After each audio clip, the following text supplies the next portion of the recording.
Congratulations. What a battle today. Let's just get your thoughts first on how it all went down this afternoon. Well, we didn't play a very good first half. I thought we outscored A&M by 10 in that second half. I'm proud that we won a game that we did not play well.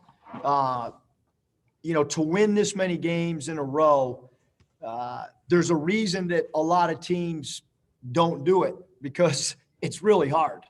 And so that's why there's not a lot of 10-game winning streaks happening, because it becomes a grind after 6-7 games, mentally and physically. And look, I mean, we know that the SEC's tournament's coming up. We understand that the NCAA tournament's coming up. And so that's what we're on to now. You forced 11 turnovers in the second half, none bigger than the play with, I think, about 45 seconds left that led to the dunk. Talk, if you would, about your inbounds defense. It looked like all day long, at least in the second half, down the stretch, that was pretty good. Yeah, I mean, we're supposed to stagger jump, and we work on it a lot. We have little stations even in the summer on when we want to knife passing lanes off of our staggered jump. And we've been really good in late game situations for the most part defensively. I thought at Kentucky we were really good when we had to have a stop. I thought tonight we were really good when we had to have a stop. Moses Moody's block. We even had a deflection on an out-of-bounds play that went back to them. But there was really no clean out-of-bounds plays, down the stretch. So, do we have areas that we got to get better at? Yeah, but we're 4-1 when trailing at halftime at home. So we've done a good job coming out of second halves and, winning the last 2 minutes of the game when we were down is important for us moving forward. I thought Devo's, staggered jump with, I think it was about 48 seconds was just huge. Tate finishes with 22.7 rebounds, 4 assists. After struggling on Tuesday night, he bounced back and played like a leader, didn't he? He did a great job. I mean, defensive rebounding was an area that I didn't think we were good enough tonight at. And he went out and he had 6 defensive rebounds, which was huge for us. We did a better job attacking the zone in the second half, shooting 60%. I think it was in the second half, and right. And we started passing the ball a little bit better in that second half. You continue to do a good job of getting to the foul line. I'm sure you'd like more than 20, but 20 is a pretty good number. What are your thoughts on that and the importance of that today? I mean, it's a little bit harder to draw free throws attempted when a team is kind of playing a zone like that. But I thought we probably took too many threes, to be honest, even though we shot them at a decent clip. But anytime you shoot over 35% from three, you live with it. We were at 37.5. But it was a high volume, and I was a little worried about that coming into the game because we shot the ball so well last game. And I thought, especially in the first half, we just, we took too many, 3-point shots. And then in the second half, I thought we calmed down a little bit. And we did it even like that missed layup by Jalen Tate. We started attacking their interior a little bit more in the second half. Final home game of the regular season. You got to celebrate with the students again, and all season long. There's obviously the numbers have been a lot smaller than they have been and will be, but just talk a little bit about the students, the support, and obviously in a trying season for fans too. They've been there for you.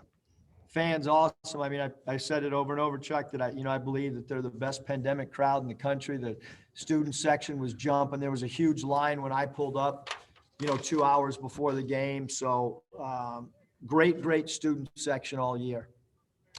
Coach, congratulations. Keep it going. Thanks, Chuck. All right, Eric Musselman joining us from. All right, we'll now turn it over to members of the media. Fuller's going to kind of take over for a second, but Bob, please get us started.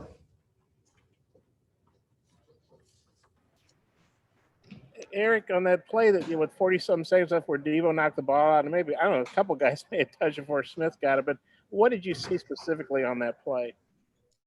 I mean, I haven't reviewed it yet, Bob, but I mean, we talked about trying to get a piece of the ball as a guy guarding the inbounder with our staggered jumps. And then, just as we've done a few other times, this year's team hasn't done as good a job defending out of bounds as maybe some past teams of making the catch difficult.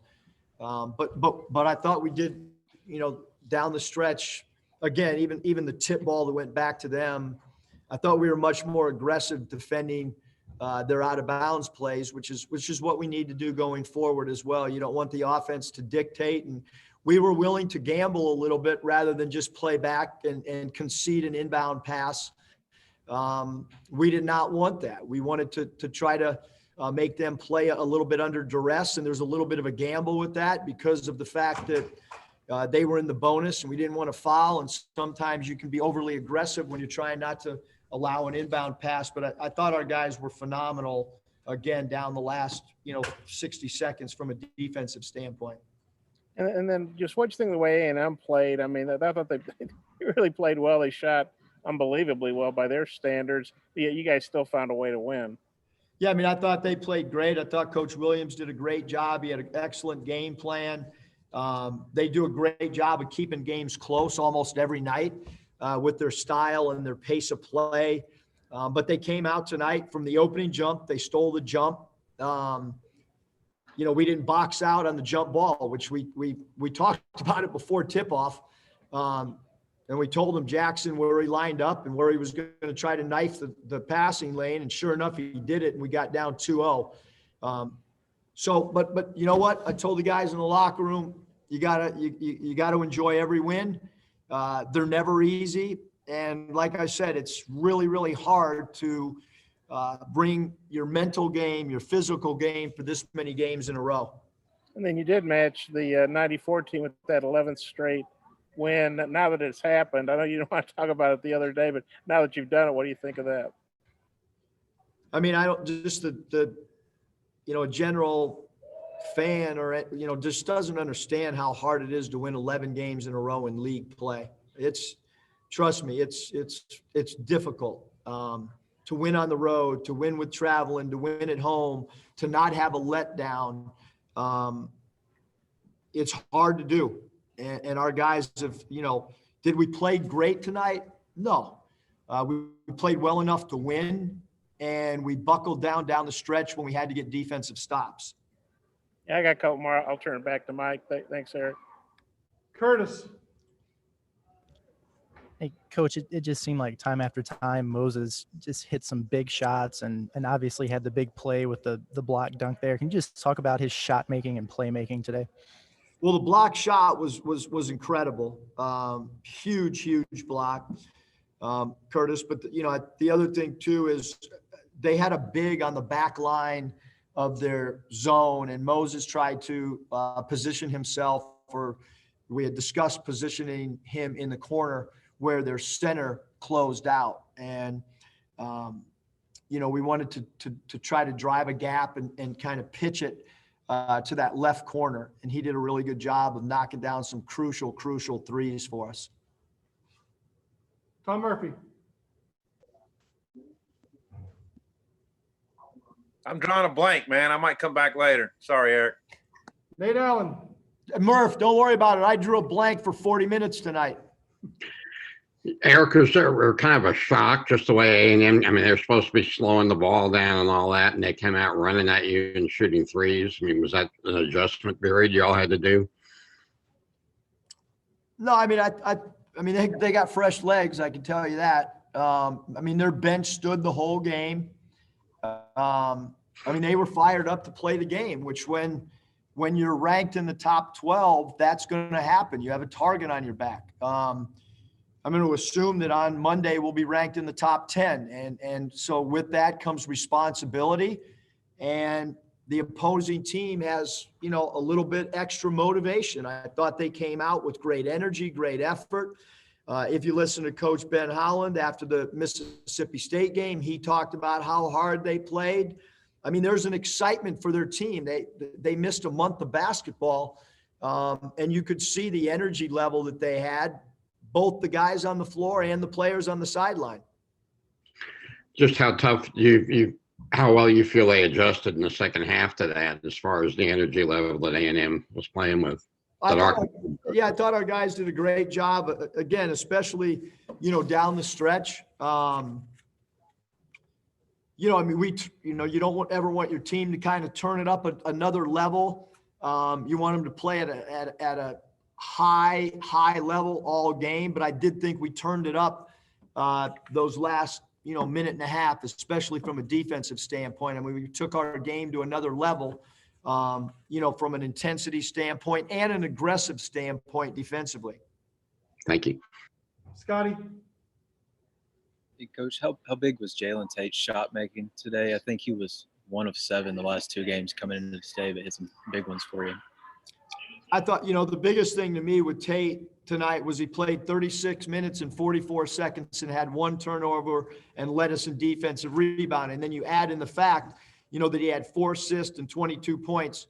He was phenomenal. And the great thing about this team is it's going to be somebody different every night. And tonight he was great. I thought, I didn't think he played very well at all.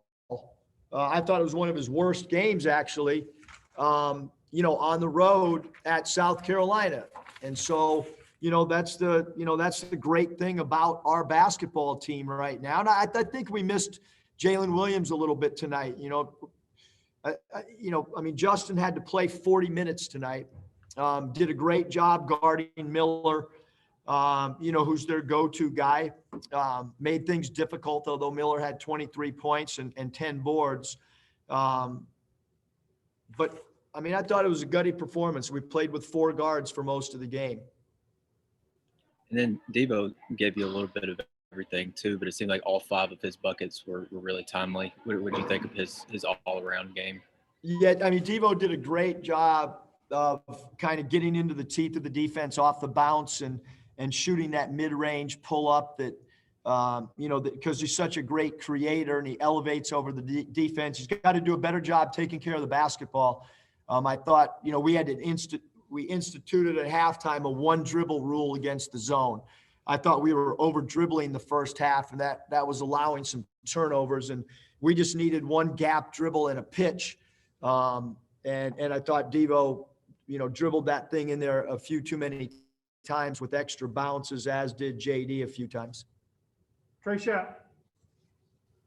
Hey, Muss, if you were going before a committee that selects the SEC Player of the Year, what case would you make for Moses Moody? Through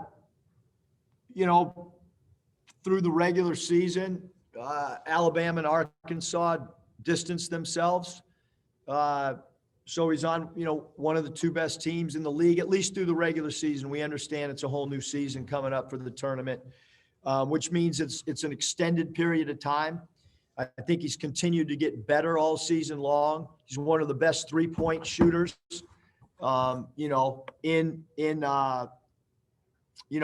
in college basketball. You saw what he could do defensively with that block shot tonight. And then you just look at his freshman stats, where he compares nationally. Those would be some of the arguments. He's a go-to player on one of the 2 best teams in the league. Troy Lynch. Yeah, Coach, I think I remember you saying you are like 4-1 after trailing at halftime. And how valuable is it to know that your team, no matter what the deficit is, are able to come back, especially going into the postseason? Well, that 4-1 too, Trey, is when trailing at home at half. But I would say this: having coached in the NCAA tournament and playing against Texas and being down, 12 or 14 with 8 minutes or whatever, and coming back and winning that game, and then being down 22 to Cincinnati with about 11 minutes to go. There's going to be a game of runs in the tournament. And so I think it was really vital for us to play in a game like this that we had to grind it out, that we didn't play our most cosmetically pleasing game, and to still find a way to win. Bob, you have a follow-up? Yeah, Eric, you've got a week now before you play again, or 6 days or whatever it is. Just how do you kind of feel about having this prep time to get ready to play? How do you feel about your team going to the SEC tournament? Yeah, I mean, we'll take tomorrow completely off mentally, physically. Nobody needs to, to see each other. We need to take a quick 24-hour break. And then we'll do what we've done in the past, which means we'll start getting ready for two teams that are next on the bracket for us, not knowing who will win the game the night before. We'll start off on Monday going through the top 3 players on both rosters and their tendencies, do some station work on their individual moves for those top 3 players on both teams. And then we'll take their top 3 offensive sets and we'll go through our defensive scheme for how we're going to guard those. And then we'll go through each team's top baseline out of bounds. And then Tuesday, we'll build off of that and so on and so forth until we know exactly who we play. Getting back to Moses for a second, has he surprised you this season? I know he was a high-level recruit, but, he's being talked about as a lottery pick and possible SC player of the year. I mean, has he surprised you at all? Or just what have you thought about his season overall? No, he's played as good as any player in the entire country. I'm not surprised if anyone looked at my phone and the text messages and the phone calls. I think when we were recruiting him, we put enough effort in that we thought he'd be one of the best players in the country. And it's paid off that he trusted us and made a decision to come here. I think it's paid off for Mo and for us. I think he's in the right system. I think there's a great comfort level with him playing here at Arkansas. I feel an overly strong bond that knowing that he had an opportunity to play anywhere in the country and he chose us and not just Moses, but his father Kareem and Rona and his brother, as a family, we kind of painted a picture of a vision, but we hadn't accomplished much. And they kind of bought in that we could be a top 10 team and that we could position ourselves to be one of the top teams in the SEC. And they, bought in and I'm just happy that it's paid off for everybody. Thanks, Eric. Final question, Seth Campbell. Yeah, Eric, what was the explanation on that Jalen Tate review on the end I want to know towards the end of the game? I don't know, Seth. I mean, I wasn't listening anyhow. They said, I don't know, I guess it was a charge. So what am I going to do? Go get a defensive stop, get a defensive rebound, come down and make a shot. That's what I told them. Thanks, Thanks, Seth.